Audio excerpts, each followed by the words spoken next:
말씀 보겠습니다. 열왕기하 23장 31절부터 24장 7절입니다. 또 무비자 입국하면 며칠 동안 미국에 체류할 수 있습니까? 보통 90일이죠. 한국 국민이 미국 시민이 한국에 가도 90일입니까? 그렇죠? 90일이죠. 그러니까 비자 안 받고 가서 체류할 수 있는 기간이 90일이에요. 권사님 90일 정도 이렇게 한국 가시면 좀 넉넉하시던가요? 아니면 좀 부족하시던가요? 일에 따라 틀리지만 참 넉넉하다라는 느낌은 못 받을 것 같아요. 우리 최영성 원사님 또 우리 미셸 집사님 아버님이 이제 며칠 후에 한국으로 복귀하십니다. 이제 주중에 잠시 만나서 이제 인사 나누고 함께 기도하는 시간이 있었는데 거의 90일 계셨거든요.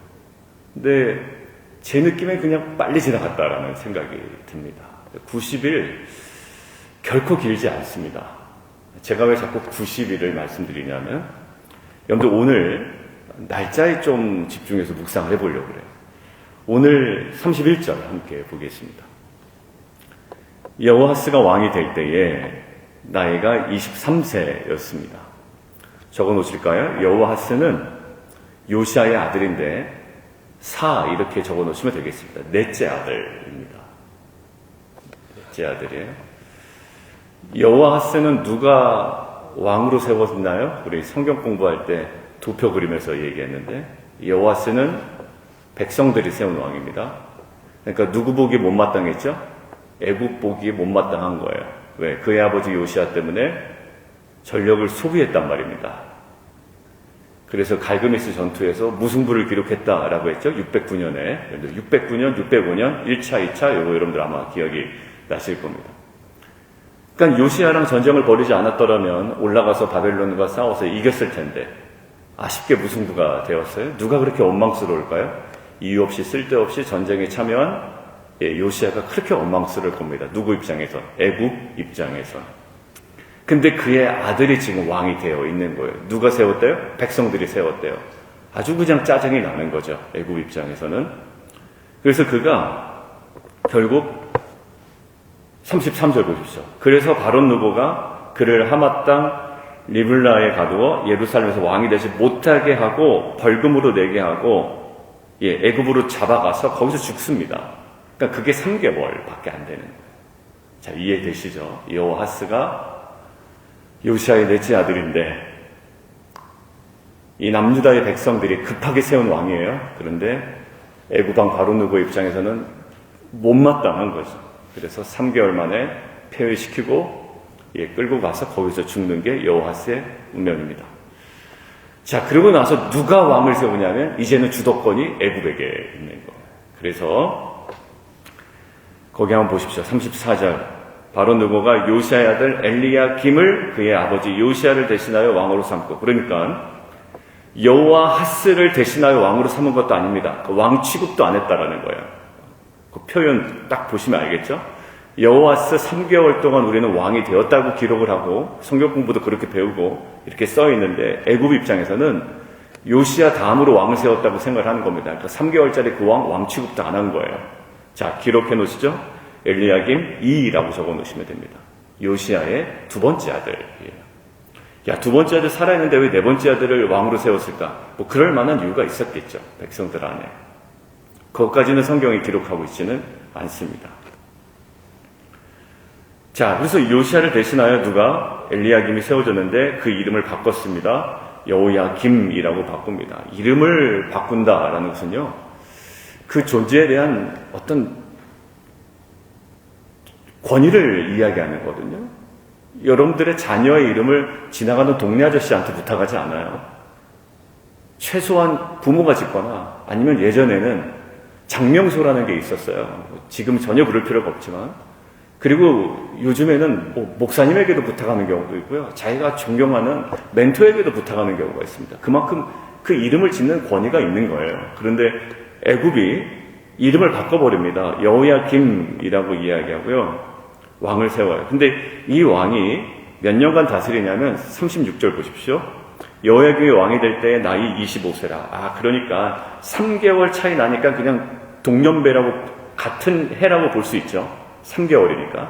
근데 같은 해에 그 아들, 넷째 아들은 몇 살? 23세였고요. 자, 36절 보니까 몇 세? 이 둘째 아들은 25세. 그러니까 아마 셋째 아들이 누구게요? 지금 둘째 아들, 넷째 아들 다 나오는데 셋째 아들 누굽니까? 그게 바로 시드기야죠. 시드기야. 남유다의 마지막 왕. 그러면 중간에 껴있는 여호야긴은 누굽니까? 여호야김. 우리가 그래서 성경 공부할 때 김씨 아저씨의 아들이 긴씨 아저씨다. 뭐 이렇게 우리가 나눴죠. 여호야김의 아들이 여호야긴이다. 그리고 맨 마지막 왕 시드기야가 요시야의 셋째 아들입니다. 여러분들 잠깐만 언급하고 갈까요? 그러면 둘째 아들, 셋째 아들, 넷째 아들 다 왕이 됐습니다. 그럼 다윗의 왕위는 어디로 흘러내려가서 예수님까지 갈까요? 둘째입니까? 셋째입니까? 넷째입니까? 다윗, 그러니까 예수님까지 갈 거 아니에요. 그러면 2, 3, 4가 다 왕이 됐잖아요. 누구 통해서 지금 예수님까지 갑니까? 마태복음 적고 보면. 예, 둘째. 여호야김, 김씨 아저씨, 그 다음에 그 다음에 이렇게 쭉쭉쭉 내려가서 예수님까지 갑니다. 자, 근데 여러분들 이때 활약했던 선지자가 누구냐면, 이때 활약했던 선지자가 바로 하박국, 예레미야, 이런 선지자. 그러니까 하박국을 딱 피면 하박국이 답답해하고 엄청 스트레스 받는 장면이 나오거든요. 이유는 두 가지입니다. 누구 때문에? 첫 번째, 말도 안 되는 야만족 바벨론 때문에 우리가 멸망한다고? 우리가 하나님을 섬기는 민족인데 이것 때문에 엄청 스트레스를 받는 거예요. 두 번째 스트레스, 왕이라고 있는 게 처음부터 끝까지 말도 안 되는 짓만 하고 있는 거예요. 그게 바로 누굽니까? 오늘 여호야김입니다. 그러니까 여호야김씨 아저씨 때문에 힘들어하고 바벨론 때문에 힘들어하는 게 하박국의 마음이에요. 이게 도대체 나랍니까? 이게 말이 됩니까? 맨 마지막, 오직 의인은 믿음으로 말미암아 산다. 그래서 쭉 얘기하고, 나는 구원의 하나님으로 인하여 기뻐하겠다. 외양간에 송아지 없어도, 나무에 수출이 없어도, 우리의 양떼가 없어도, 뭐 그런 이야기 나오죠? 맨 마지막, 나는 구원의 하나님으로 인하여 기뻐하겠다. 이게 하박국의 종결이죠. 다 그 시즌입니다. 자, 그 상황이에요. 자, 오늘요.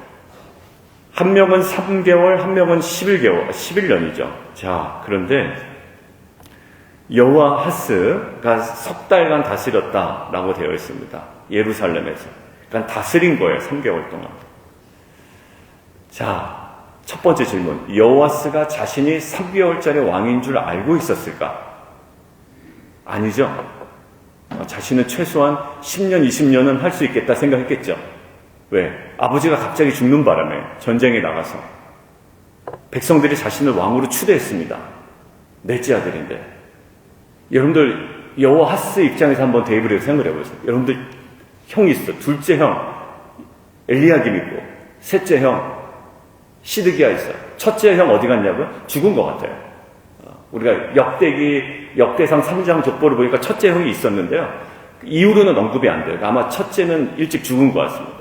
그러니까 둘째, 셋째 살아있는데 자기를 백성들이 왕으로 추대했어요. 여러분들 뭐 하실래요?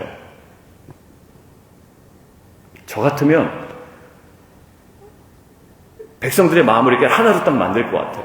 그러니까 할 수 있냐 없냐의 차원이 아니고 일단 그렇게 시도해볼 것 같아요. 백성들의 마음을 빨리 수습하고 아버지 요시야가 행하던 개혁 정치에 그대로 가고 정세를 딱 보고 이걸 어떻게 외교 정세가 너무 복잡하니까 지금 애굽도 막 지금 난리치고 있고 아수르는 지금 거의 꺼져가고 있지만 바벨론 신은 강호가 떠오르고 있고 지금 머리 쓸 때 내가 한 군데 군데가 아니거든요. 자, 근데 성경이 3개월 동안 이 사람 뭐 했는지 이렇게 기록합니다. 함께 보실까요? 32절 시작. 여호와 보시기에 악을 행하였다. 여러분들 예정된 3개월이 아니었습니다. 하다 보니 3개월밖에 안 된 거지. 자신은 그래 백성들의 신임을 얻어서 내가 왕이 되었으니 무엇인가를 해보려고 노력했을 거예요. 근데 그 노력은 아무것도 나오지 아니하고 그가 한 행동은 조상들의 모든 행위대로 여호와 보시기에 악을 행했다라는 거예요. 여러분들 3개월 동안 이러기가 쉽지 않습니다. 여러분들 허니문 기간이라는 게 있어요. 사람 만나면. 여러분들 어디 팀장, 새로운 팀장이 되거나 아니면 새로운 조직의 리더가 되거나 또 새로운 교회 담임 목사로 가거나 여러분들 이렇게 되면 뭔가 이렇게 초기에는 허니문 기간이 있습니다. 여러분들 처음 만날 때 설레임이 있죠, 항상. 그러니까 외부 강사 오면 설레임이 있고 또 제가 어느 교회 가면 그쪽 교회 성도님들이 되게 이렇게 좀 관심 있게 저를 봐요. 왜 그럴까요? 멋있어서? 그런 게 아니에요. 그러니까 처음 보는 낯섦이 주는 좀 설레임이 있거든요. 그거 좀 다르잖아요. 본인 교회 목사님하고 또 제가 스타일이 좀 다를 거 아닙니까? 말씀 전하는 것도. 그러니까 거기서 오는 색다름도 있거든요. 그러니까 제가 막 무례하게 하나요? 아니요. 오히려 제가 성도님들에게 무례하게 할 수는 있어요. 저도 모르게. 그런데 제가 남의 교회 가서까지 뭐 무례하게 하지 않거든요. 그러니까 이게 왜 그러냐면 3개월이라고 하는 시간은요. 허니문이 깨지기 어려운 시간이거든요. 그리고 자기가 각성되어 있는 시간이에요. 야, 내가 왕이 됐구나, 이제. 왕이 됐어. 그러니까 이 3개월은 뭔가 흐트러지기가 어려운 시기란 말이에요. 죄짓기도 어려울 시기일 거예요. 근데 뭐 했다? 그냥 여보시기에 악을 행했다. 이게 왜 그랬을까라고 했는데 하나 느낌이 와요. 자, 3절 보실까요? 24장 3절. 이 일이 유다에게 임함은 곧 여호와의 말씀대로 그들을 자기 앞에 물리치고자 하시니 이는 뭐 이렇게 이거 이제 다른 내용인데 지금 어제부터 계속 반복되는 뭐냐? 므낫세에 지은 모든 죄 때문이다 라고 나오는데요. 결국 뭐냐면 아버지 요시야가 아들들을 컨트롤하지 않았겠습니까? 했겠죠. 그렇게 전국 단위의 광범위하고 가장 근원적인 부분부터 개혁을 시도했던 요시야인데 아들을 방치했겠어요? 아니, 그러지 않았을 거라고 저는 생각이 듭니다. 히스기야하고는 조금 달라요. 히스기야는 아들이 므낫세죠. 그러니까 그때 몰라 죽었다 살아나서 이제 태어난 아들이기 때문에 조금 뭐 그랬을 가능성이 없지 않아 있지만 요시야는 안 그랬을 것 같은 거예요. 자, 그런데요. 이겁니다. 결국 아무리 요시야가 아들을 어떻게 보면 컬티베이트 하려고 우리가 주일 예배 기준으로 보면 7월 마지막 주에 그 아들을 계속 컬티베이트 했겠죠. 경작했겠죠. 섬겨나갔고 돌봤겠죠. 즉 우리로 따지면 그 아들을 제자 삼으려고 노력은 했겠죠. 우리로 따지면 수린이, 수완이, 지니엘을 제가 그렇게 이제 하나님의 제자로 주님의 제자로 만들게 제가 가정에서 이렇게 이야기하고 권면도 했겠죠. 근데 그게 다 무색해져 버린 겁니다. 왜 그랬을까요? 왜 3개월짜리 왕은 아니었지만 왜 초기에 3개월 동안 이상한 짓만 했을까? 그 사회를 삼키고 있는 그릇된 시대정신이 있었고 문화가 있었다는 거예요. 그러니까 우리가 컬티베이트 하면 뭐가 된다고요? 같은 어원에서 컬처가 형성된다고 그랬죠. 그러니까 요시야의 컬티베이트도 사실 한계가 있었던 거예요. 왜? 므낫세로부터 아니요. 그 이전 왕들로부터 계속 형성해 왔던 그 문화가 있는 겁니다. 그러니까 그 문화가 누구를? 요시야의 아들마저도 제자 삼아 갔던 거예요. 굉장히 무섭죠. 여러분들 예를 들어볼까요? 집에서 아무리 사명이 중요하다, 하나님의 부르심이 중요하다라고 이야기했는데 결국 우리 자녀들이 어디에 영향을 받아요? 쉽게 돈 버는 방법 알려줄게. 편안하게 사회생활 할 수 있는 길 알려줄게. 뭘 그렇게 어렵게 하려고 그러냐? 그렇게 해도 사람들에게 나름대로 인정받는 길 알려줄게. 왜? 이렇게 해서 돈 벌면 네가 괜찮아. 인정받으면 생활할 수 있어. 여러분들 여기는 뭐가 있나요? 좁은 길은 없어요. 사도 바울이 걸었던 주 예수께 받은 사명은 없어요. 오직 뭐만 있습니까? 그냥 이제 인정받고 괜찮고 편안하고 안락하고 내가 불편하지 않은 것이 있어요. 여러분들 이 메시지를 빼앗겨 버리면요, 사명 얘기하면 다 진부한 얘기가 돼버립니다. 누구에게? 자녀들에게. 여러분들 자녀들에게 사명 얘기할 때, 그리고 다음 세대들에게 사명 얘기할 때 여러분들 우리는 뜨거워져야만 합니다. 그런데 뭘 사명이에요? 지금 사람들 다 그렇게 사는데 무슨 사명입니까? 라고 한다면 요시야 왕의 아들과 전혀 다르지 않아요. 만약에 부모마저도 야, 이렇게 공부해야지 네가 성공하는 거야 라고 해서 그 모든 성공의 초점이 사회적인 메시지와 거의 엇비슷하다면 아이들은 헷갈릴 겁니다. 그리고 자신이 어떤 위치에 딱 주어져 있을 때 뭔가 이제 하나님 앞에서 그동안 내가 배운, 내가 컬티베이트 되었던 그런 기독교적인 문화와 성경적인 가치관과 그러한 관점으로 살아가는 것이 아니라 그거와는 분리된, 뭐예요? 3개월짜리인 줄 모르고 3개월을 살아갈 때 모습이 그냥 이 모양이 되어버린 거예요. 여러분들, 우리의 공동체 안에 특별히 다음 세대들을 향하여, 요시아의 아들이잖아요. 여러분들의 자녀를 향하여 사회에서는 얘기할 거예요. 넓은 길을 알려줄 겁니다. 넓은 길. 야, 이게 진짜 넓어. 너에게 유익할 거야. 그런데요, 어렵지만 가야 되는 길이 있어요. 여러분들, 제가 이런 얘기를 했어요. 우리 성도님들이랑 얘기 나누다가, 요즘 한국도 그렇지만 미국은 직장을 옮기면서 커리어를 쌓아가면서 조금 더 샐러리를 높이는 방법이 있잖아요. 그죠? 그래서 월요일날 모임에서 이제 그 얘기가 자연스럽게 나왔어요. 그래서 그것들을 이제 고민하고 계신 분도 있고. 근데 그게 하나도 흉이 아니죠. 그렇죠. 하나도 흉이 아니에요. 그거 가지고, 집사님 어떻게 그걸 직장을 자꾸 옮겨다니면서 샐러리를 옮길 생각을 해요. 흉이 아닙니다. 오히려 지혜로운 거라고 이야기해요. 여러분들, 여기서 제가 반전의 메시지를 전할 거라고 생각하지 마세요. 아니요, 저는 그냥 그렇게 생각해요. 성도들 그렇게 하는 거 지혜롭다고 생각합니다. 그런데 좀 다른 면이 하나 있어요. 뭐냐면, 목사는 그렇게 하면 안 될 것 같다는 생각이 듭니다. 여러분들, 제가 어느 교회랑 막 딜을 해가지고 말이죠. 여러분들 얼마 줄 겁니까? 그 교회에서는. 그러면 여기보다도 조금 제가 올려드리죠. 그래요? 그럼 잠깐만요. 제가 빛과 소금 리더들하고 좀 얘기하고 성도를 얘기하고. 여러분들, 이게 말이 된다고 생각하세요? 안 되죠? 안 되잖아요. 제가 어느 교회 가서 그렇게 원하시면 그럼 조금 한번 제시를 해보십시오. 여러분들, 이 모든 그림이 이상한 그림이잖아요. 그죠? 무엇을 말씀드리고 싶으냐면, 마지막 순간에는 우리가 던져야 되는 질문이 있다는 거예요. 마지막 순간에. 이게 정말 주님 원하시는 좁은 길이고 사명입니다. 여러분들, 근데 거기에 대한 정립이 전혀 안 돼 있었던 것 같아요. 요시야, 아들, 아버지는 이렇게 죽고 상원 이런데 결국 성경에서 써놓은 그 사람에 대한 평가는 그의 조상들의 모든 행위들로 여호와 보시기에 악을 행했다. 여러분들, 여러분이 제자를, 우리들이 자녀들과 다음 세대들을 정확하게 제자 삼지 못하면 세상이 우리의 자녀들을 제자 삼아버립니다. 그리고 엉뚱한 소리를 하는 거예요. 엉뚱한 판단을 하는 겁니다.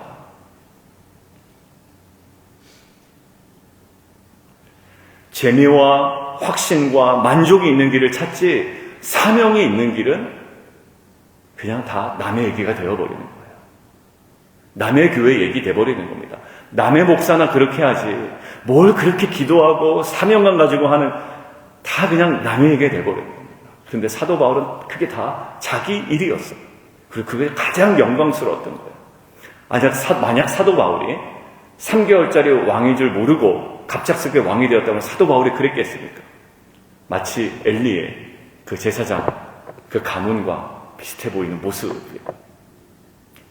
여러분들, 두 번째 11년 한번 볼게요. 11년짜리.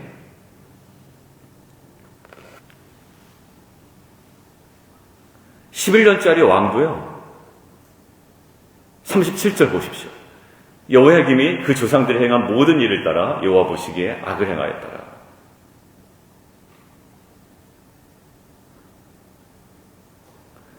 똑같아요. 자기 밑에 동생이 왕이 됐다가 애굽으로 끌려갔습니다.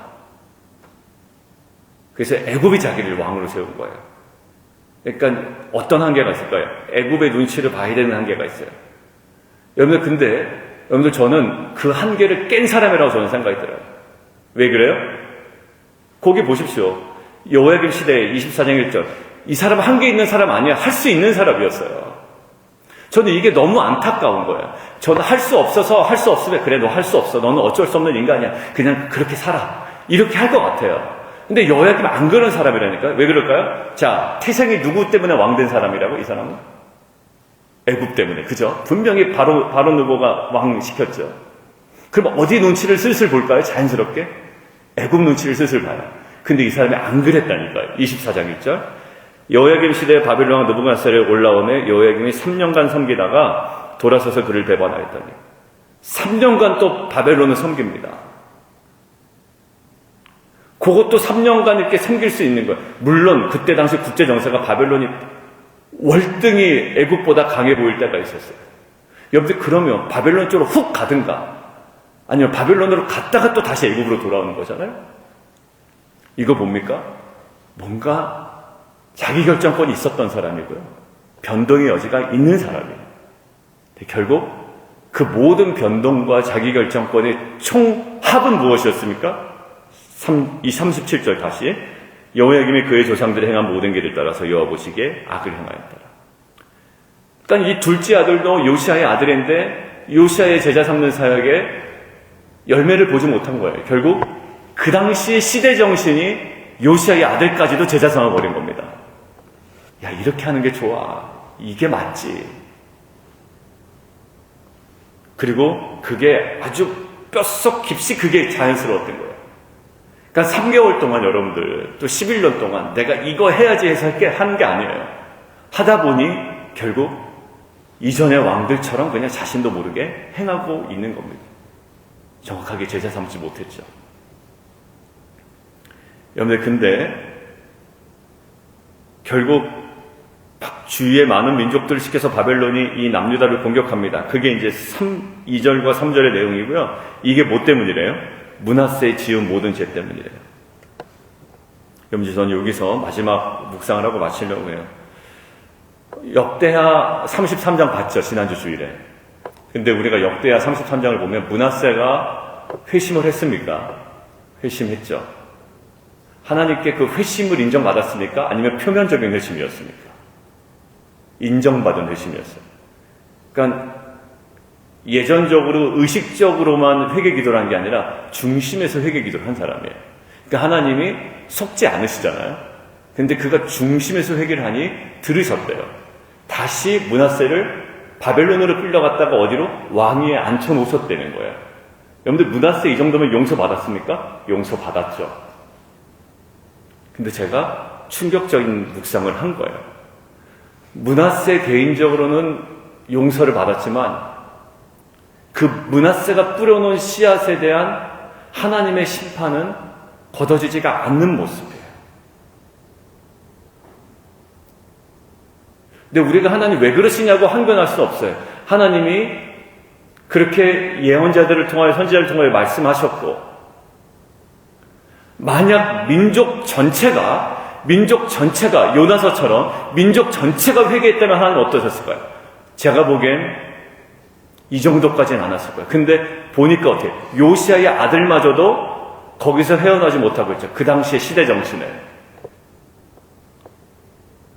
그러니까 결국 뭐가 더 강했다? 므낫세 개인의 회심은 진지했으나 잘 보세요. 므낫세 개인의 회심은 진지했으나 므낫세와 그 이전의 왕들이 뿌려놓은 이 모든 악한 시대 정신이 너무나도 충만했다. 이게 팩트예요. 하나님 이런 게 있습니까? 하나님 다 용서하신 분 아니에요? 내가 묵상을 하다가 한 가지 떠오르는 게 있었어요. 다윗의 죄입니다. 다윗이 여러분들 데이빗 보셨어요? 이번에 영상? 영상 좋더라고요. 제가 사이렌 사운드 영상 보니까 집에 가자마자 이제 사모하고 아내하고 같이 보는데 그래서 내가 빨리 돌려서 어딜 봤냐면 골리앗이 어떻게 나오는지 궁금해가지고 골리앗 나온 장면을 봤어요. 골리앗이 약간 코믹하게 나오긴 했더라고요. 진짜 크게 나왔어요. 맞고 그냥 막 쓰러지는데 쿵 하고 쓰러지더라고요. 아무튼 여러분들 다윗이 그 밧세바 그 장면도 저는 유심히 봤어요. 이걸 어떻게 표현했을까? 밧세바. 여러분들 밧세바가 아닌가요? 맞나요? 맞죠? 여러분들 이 밧세바를 범하지 않습니까? 우리아의 아내? 죄죠? 하나님의 죄 아니라고 하시나요? 죄라고 하시나요? 죄라고 하시죠? 나단 선지자를 통하여 그 죄다 자기 입으로 고백하게 합니다. 그리고 내가 그런 죄를 졌구나라고 완전 난리 납니다. 다윗의 회심은 하나님 앞에 쇼였습니까? 아니면 진심이었습니까? 진심이었죠. 다윗 용서받았을까요? 저는 용서받았다고 생각돼요. 마치 므낫세처럼. 근데요, 뭐라고 하냐면 이렇게 얘기합니다. 너는 은밀히 행하였으나 나는 온 이스라엘 앞에서 백주의 이 일을 행하리라 하셨나이다. 결국 누구를 통해서? 압살롬을 통해서 그 일이 벌어집니다. 굉장히 고통스러웠을 거예요.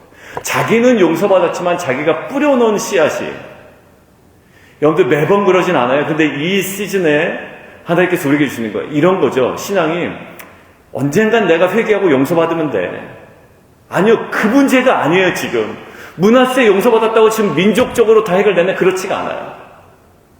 그러니까 우리는 신앙생활을 굉장히 어떻게 보면 은혜라는 명목 아래 나이브할 때가 있어요. 은혜라는 것 때문에 그래, 어느 때인가는 내가 회개하면 되고 어느 때인가 진지하게 하면 되지.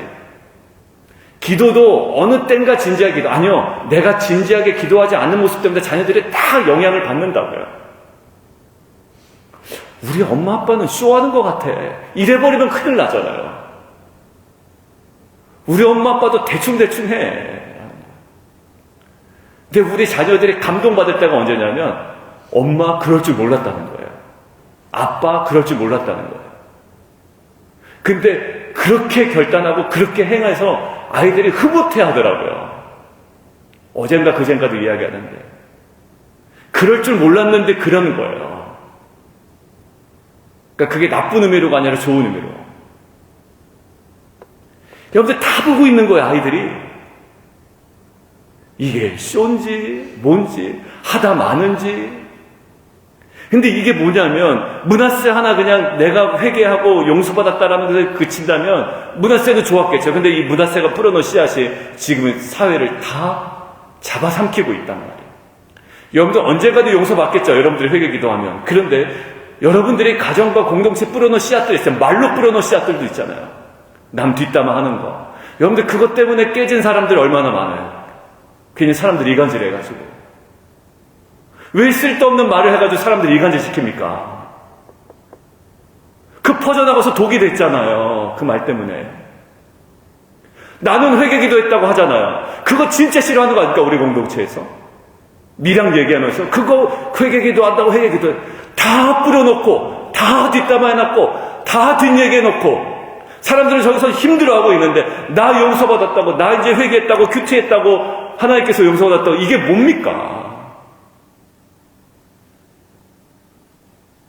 여러분들 므낫세 개인적으로 용서받았다고 끝날 문제 아니에요. 지금 올해 므낫세 때문에 지금 이 모양 이 꼴이 됐다라는 거예요. 근데 므낫세가 갑자기 와서 나 용서받았으니까 괜찮아. 이게 말이 안 되잖아요. 우리 안에 일상의 거룩을 추구해야 될 분명한 이유가 있는 거예요. 회개 기도해야 되죠. 일상의 거룩은 다음 세대를 세우는 데 너무 중요합니다. 그리고 그들을 제자 삼는 데 너무나도 중요한 거예요. 여기서 이 말씀 앞에 우리가 온전히 겸손하게 나아가는 공동체 되기를 주님의 이름으로 축원합니다. 우리 함께 좀 기도하겠습니다. 이 시간 함께 기도할 때요, 우리가 자녀들을 제자 삼는다고 하지만 자녀들을 제자 삼고 있는 시대 정신이 있어요. 요시아가 요시아의 아들들을 제자 삼는다고 하지만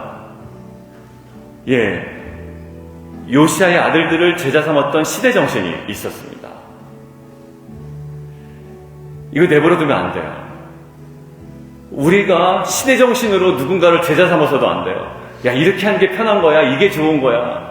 시대 정신으로 제자 삼아서는 안 돼요. 심지어 우리 자녀들도 주위에 누군가 조언을 할 때도 이 세상의 시대 정신으로 제자 삼아서는 안 되죠. 정확한 부르심과 소명과 그리고 여기 있는 하나님의 관점으로. 그리고 두 번째, 므낫세가 용서받았어요. 그렇지만 므낫세가 뿌려놓은 여러 가지 씨앗들이 있다고. 이것들에 대한 하나님께서 이야기를 하십니다. 나 혼자 용서받았다는 것으로 끝날 문제는 아닌 거예요. 내가 어느 시점에 하나님께 용서받고 회개해서 내가 얻는다, 이거로 끝날 문제는 아닌 거예요. 그러니까 하루하루 삶이 정말 소중한 거고 영광스러운 거예요. 왜? 내가 오늘 하루 살아가는 거, 오늘 하루에 귀한 씨앗을 뿌려나가는 것, 자녀를 향하여 믿음의 씨앗을 뿌리고, 공동체 향하여 믿음의 씨앗을 뿌리고, 악독한 말을 제거해버리고, 신령한 젖을 삼어로 말미암아 영광스러운 공동체를 세워나가는 것, 이것이 제자 되고 제자 삼는 교회의 귀한 사명이잖아요. 하나님, 이것에 대한 부담이 아니라 하나님께서 우리를 향하신 부르심인 줄 알고 정말 소망을 가지고 믿음으로 나아가는 귀한 공동체 되게 하여 주옵소서. 오늘 다시금 믿음의 출발에 또 원년과 또 새로운 날이 되게 도와주십시오. 우리 함께 주님 이름 한번 부르고 함께 기도하며 나아가도록 하겠습니다.